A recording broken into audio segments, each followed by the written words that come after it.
Who would have thought that at a monastery in central Minnesota is the world's largest collection of photographs of manuscripts? For 50 years, this underground library at St. John's Abbey has collected and cataloged historic Christian manuscripts. Father Columbus Stewart says it's part of a monastic tradition that dates back to the 6th century. I'm a Benedictine monk. There's an impulse in Benedictines to exercise this role of cultural guardianship.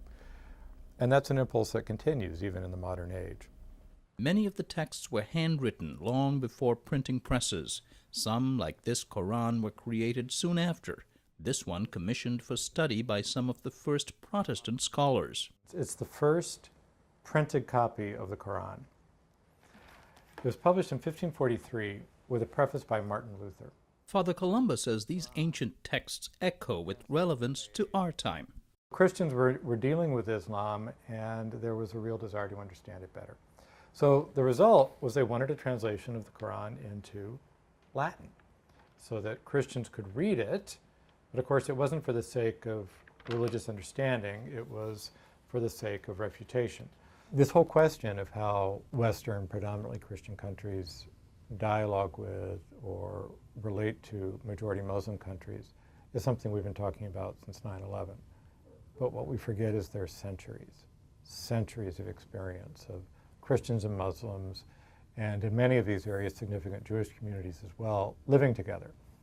And it wasn't always easy. And these manuscripts tell the story of that. They tell the story of legal prescriptions which were made either to protect or to oppress a particular community. Preserving that history is a matter of utmost importance to religion scholars like Father Columba.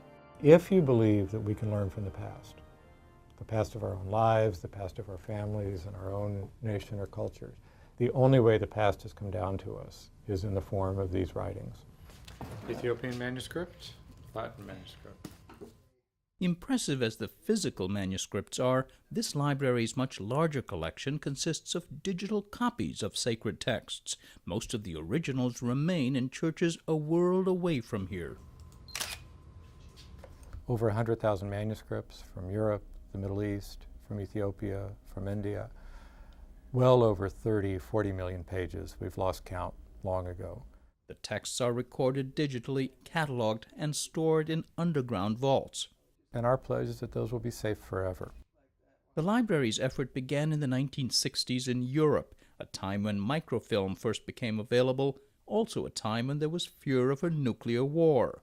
Next, the librarians went to Ethiopia, anticipating correctly that many of that country's Orthodox manuscripts could be destroyed in the political turmoil of the 70s and 80s. In recent years, the focus has been on the Middle East. Our goal since 2003 was to do as many Eastern Christian manuscripts in the Middle East as possible, because we all know that these manuscripts are endangered from a variety of causes. The one people think of most is violence, because they associate this region, whether it's Lebanon or a place like Jerusalem, certainly a place like Iraq, with immediate physical danger to manuscripts. We followed Father Columba to Jerusalem, a city fought over for centuries among Muslims, Jews, and Christians, also among Christians.